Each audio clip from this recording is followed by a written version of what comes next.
estamos iniciando a série de entrevistas com eméritos professores desta faculdade, para preservar a memória de suas relações com esta casa, seja docente, seja discente.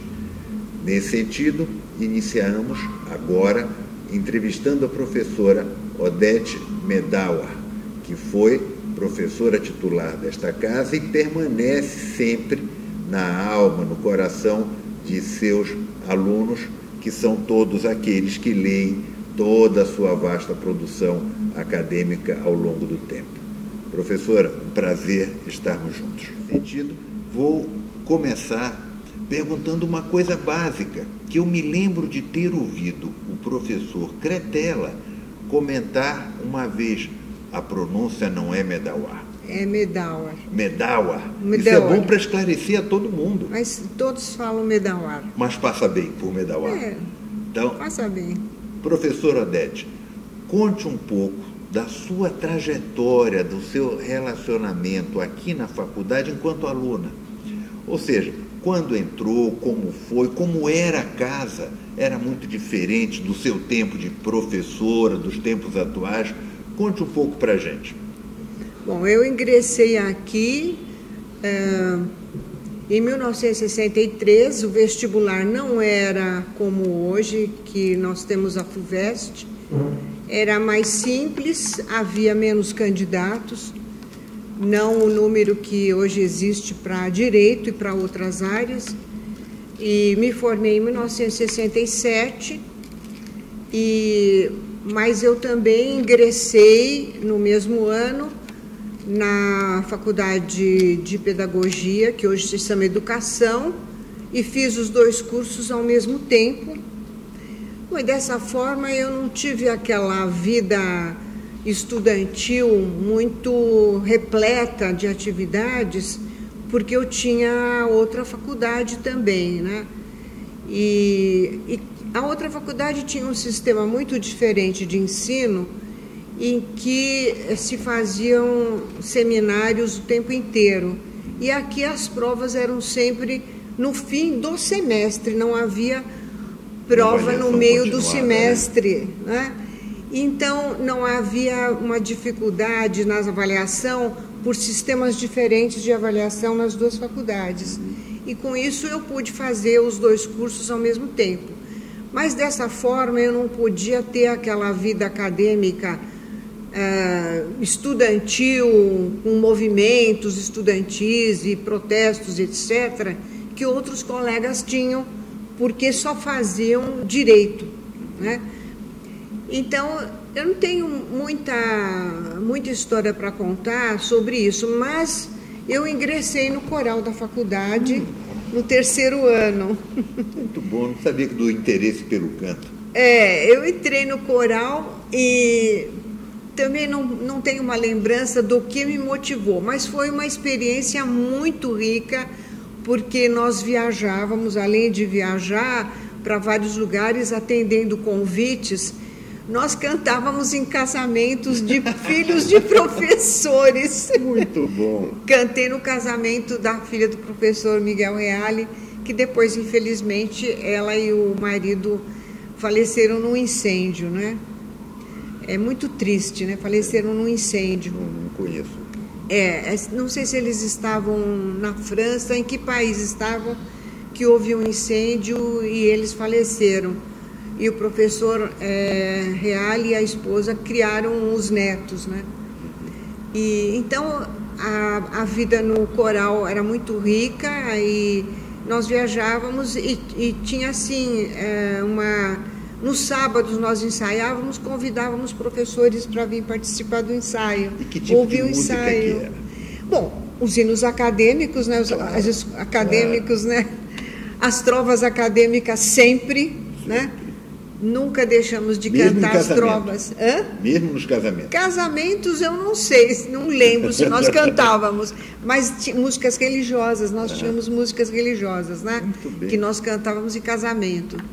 E então foi uma experiência muito rica que eu tive no coral, e E assim, mas assim não tinha aquela atuação de eleição para centro acadêmico, essa parte não. Quais foram os seus professores de destaque naquela época? De quem a senhora lembra assim com mais carinho ou até com mais, nem tão carinhosamente? Me conte um pouco. Bom, de que disciplina quanto aos professores naquela época, havia uma separação geográfica aqui dentro da faculdade. Quem não era titular não frequentava a sala dos professores. Só os titulares? A sala das becas, era só os titulares. E os livre-docentes ficavam numa sala... Então, havia uma separação geográfica dos professores. Os professores titulares ficavam na sala das becas, na sala dos professores. E os livre-docentes e doutores não tinham autorização de frequentar a sala das becas, a sala dos professores. Eles ficavam numa saletinha que hoje é um cantinho ali. Quando nós entramos no elevador, logo à direita, ali havia uma sala e os livre-docentes e doutores ficavam ali. Ou seja, uma separação geográfica. Geográfica, pela titulação. Depois isso acabou. Agora, e naquela época havia uma formalidade, vamos dizer assim, entre aluno e professor, que hoje não existe, né? É mais informal a maneira de trato de professor e aluno. Mas naquela época era mais formal, os alunos, homens vinham de terno, gravata, todos de terno e gravata, os professores também, e também assim, não havia assim uma proximidade, não se podia chegar muito perto de professor, havia aquele distanciamento, né? Então havia um constrangimento se nosso aluno tinha que falar com o professor para entrar na sala, praticamente não entrava na sala das becas, e havia toda uma formalidade para chegar e conversar com o professor fora de sala de aula, né? Agora, eu tive muito bons professores. Eu posso destacar o professor Cesarino, que era muito severo, muito exigente. Direito do trabalho. Direito do trabalho. Muito exigente, mas um excelente professor, porque se aprendia direito do trabalho. Ele obrigava a fazer resumos das peças, não, era transcrever as peças do processo de trabalho. Então, nós tínhamos que apresentar, as tarefas iam sendo passadas, uma petição inicial, uma apelação, contrarrazões. Então, no decorrer do ano, nós tínhamos que fazer essas peças e eram corrigidas, eram entregues e corrigidas uma a uma com avaliação. E tínhamos que fazer estágio, naquela época se chamava junta, né? Nas juntas tínhamos que fazer estágio em algum sindicato, ou patronal, ou de empregados. Cesarino era então um professor rigoroso? Rigoroso, ele tinha umas assistentes que ajudavam nessa parte em relação aos trabalhos, né? E ele não admitia que se tivesse qualquer material sobre a carteira que não fosse relacionado ao direito do trabalho. Uma vez ele implicou comigo e, na verdade, eu estava com um caderno com o resumo das aulas. Eu mostrei para ele. Ele pensou que fosse um material alheio ao direito do trabalho, e não era direito do trabalho. Ele percorria as carteiras para verificar. Jornal, revista, era proibido, não podia. Nenhum material que não tivesse nada a ver com o direito do trabalho. E outro professor? Assim. O outro professor professor de processo civil, professor Marcir Amaral Santos, que também era muito rigoroso, mas que se aprendia processo civil. Era exigente, se aprendia processo civil. E os professores não tão bons assim? Olha, o que tinha, acho que havia alguns professores em que se fazia uma folia muito grande na aula. Uma folia? O professor de Direito Civil, que era muito bom como ser humano e era muito competente, mas ele não tinha um rigor para conduzir a disciplina dos alunos. Então, simulavam um casamento de 2 estudantes, diziam que iam convidá-lo como padrinho, sabe, aquela folia. Aí todo mundo assim, olha, tem a aula do professor tal. Todo mundo ia correndo para a aula, uma aula com muita frequência, por causa da folia. Entendi, era animado. Era animado, certo, animado. Então, é aquela confusão. Mas, assim, do ponto de vista teórico, era um excelente professor, um professor com muito conhecimento, mas que não tinha essa capacidade de disciplinar a turma jovem, quer brincar alegre, sempre, né? Aluno, alegria aqui na faculdade, né? Aluno é aluno, né? Sempre. E então, assim, eu tenho essa lembrança aí, assim, dos outros professores. O professor Ataliba Nogueira, que também ele tinha uma veia meio irônica e meio sarcástica quando ele implicava com algum aluno. Ele usava um vocabulário erudito que às vezes nós não conhecíamos o sentido, íamos procurar no dicionário o que era, né? E sempre era uma estado gozação meio com o aluno. Enfim, uma certa ironia, um sarcasmo, se o aluno era estava falando, estava conversando. Mas também foi um excelente professor, obrigava a estudar porque ele dava notas muito baixas. Eu sempre tirei nota alta com ele. Ele dava notas muito baixas e obrigava todo mundo a estudar. Era, acho que introdução ao estudo de direito, alguma coisa assim.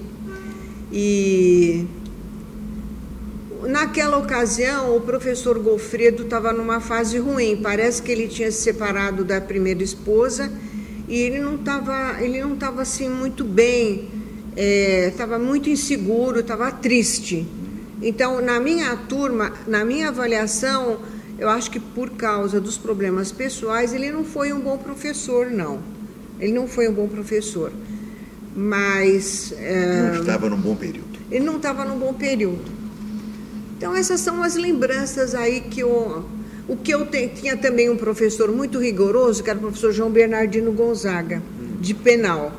Era muito rigoroso e os alunos, em contrapartida, trouxeram uma mulata.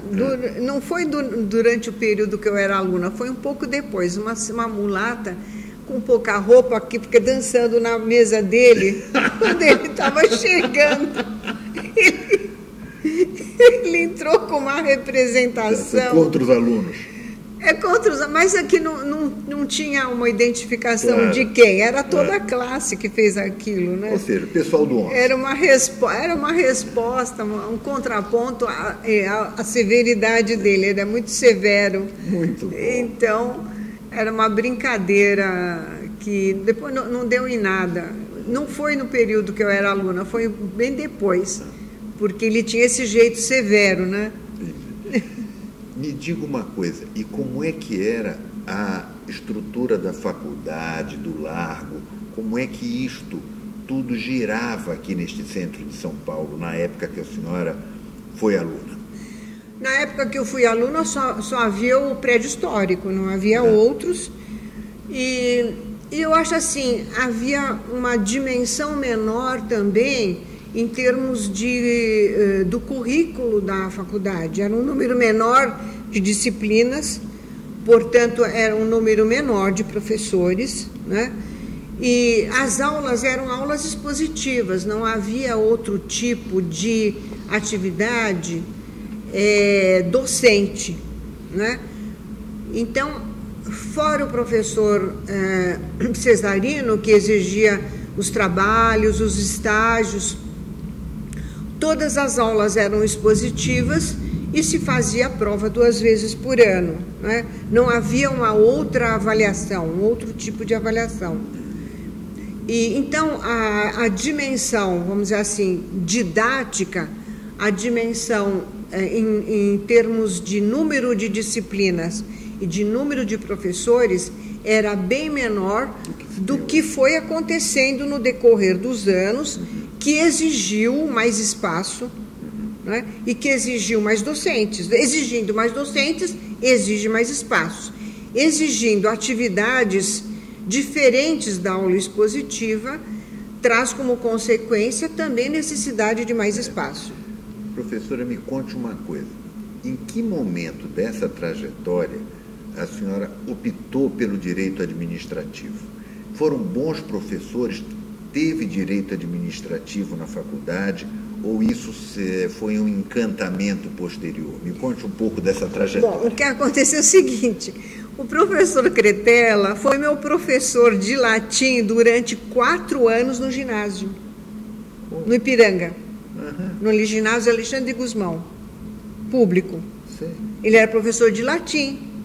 E a gente tinha ele era um excelente professor, é muito querido dos alunos, e assim, eu tinha um carinho muito grande por ele. Foi professor da minha irmã, foi professor do meu irmão, também de latim, e ficou um vínculo muito, muito bonito com o professor Cretella. E quando eu ganhei uma bolsa de estudos, não foi meu professor aqui na faculdade, que ele era professor,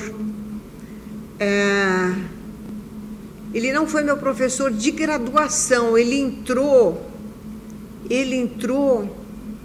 agora eu não tenho uma lembrança muito segura. Quem foi meu professor de administrativo foi o professor, aquele que era Fernando Mendes de Almeida. Sim, sim. O professor Cretella, acho que entrou um pouco depois que eu fiz direito administrativo, que era no 5º ano, na ocasião. Então, era o professor Fernando Mendes de Almeida. O professor Cretella estava de manhã e eu tinha passado para a noite. Então, era no 5º ano. Então, o professor Mendes de Almeida deu administrativo, mas naquela época, administrativo os temas eram muito restritos. Não tinha o número de temas que existe hoje, como acontece em muitas disciplinas, que o mundo vai evoluindo, assuntos novos vão aparecendo e vão se inserindo nas disciplinas jurídicas como em outras disciplinas, não só na área do direito, né? Então, genética não existe há tanto tempo assim, né? Genética, toda a questão de DNA, que foi chegando com os progressos da ciência também, né? Da ciência médica, e é o que acontece da ciência com a biológica evolução da sociedade. Exatamente. Que requer outras preocupações do direito. Então, o direito administrativo era muito restrito. Então, eu não fui aluna do professor Cretella na graduação, mas fui na pós, né? Fui na pós-graduação depois que eu viajei. Mas quando eu ganhei a bolsa de estudos, eu fui conversar com o professor Cretella. Que disciplinas eu tinha que escolher. Mas vale a pena comentar dessa bolsa de estudos, que eu acho que a gente não fez referência agora. Comente da bolsa, depois comente do mestrado e a gente segue. Bom, eu terminei o curso e surgiu uma notícia de bolsa de estudo que estava sendo oferecida pela Fundação Rotary Club, Fundação Rotária, que tinha um programa, não sei se ainda tem, um programa de bolsa de estudos. Então, eu me inscrevi e eu acabei ganhando, sendo escolhida. Tinha um processo de escolha e eu acabei sendo escolhida, e eles tinham uma opção de universidades estrangeiras. Eu falava bem francês, eu escolhi algumas de língua francesa e eles me indicaram a Faculdade de Direito da Universidade de Liège, na Bélgica. E foi um período bom? Foi um período maravilhoso para mim. Eu fui conversar com o professor Cretella, eu tinha o rol das disciplinas que eu podia escolher, e eu já tinha colocado direito público, né? Eu não coloquei nem constitucional nem administrativo, eu estava em dúvida em constitucional e administrativo. Falei com o professor Cretella, ele conhecia alguns professores de administrativo e ele me indicou algumas disciplinas de administrativo. Eu fiz uma disciplina de ciência política e fiz disciplina de constitucional. e fiz um conjunto de disciplinas de administrativo. E gostei, acabei gostando também, né? E quando eu voltei, um ano depois, eu até me inscrevi num curso de especialização que tinha aqui, não havia pós-graduação, a pós-graduação começou em 1972, eu me inscrevi para mestrado. Naquela época não havia a possibilidade de passar direto para o doutorado, tinha que passar primeiro pelo mestrado. Então eu me inscrevi no mestrado com o professor Cretella, orientador, né? E aí eu fiz mestrado e doutorado com ele, em administrativo. Qual foi o ano que concluiu o doutorado? O doutorado terminei em 75. 75. O que foi? Realmente eu não estou lembrando o que foi. Mas aí... As duas teses. Mas você seguiu dando... administrava aula então, nessa época? Eu entrei aqui na faculdade em 1973 como professora efetiva. Após o doutorado? Após o doutorado. Após o doutorado. Tá. Mas antes tinha uma contratação como... não é colaborador, era uma colaboradora, uma colaboração tipo auxiliar. Auxiliar é uma contratação tipo contratação temporária. Uma contratação então, acho civil, que eu fiquei um ano como contratada temporária. Era assim, tinha outro nome, auxiliar de ensino. Parece que era auxiliar de ensino. Então né? Ficou um ano, em 73 para 74 lá. Na Bélgica? Não aqui? Não, aqui não, foi em 71. 71. Tinha sido 72, 71 para 72. Perfeito. Por aí. Aí depois fez concurso Fiz concurso de ingresso. e fiquei efetiva.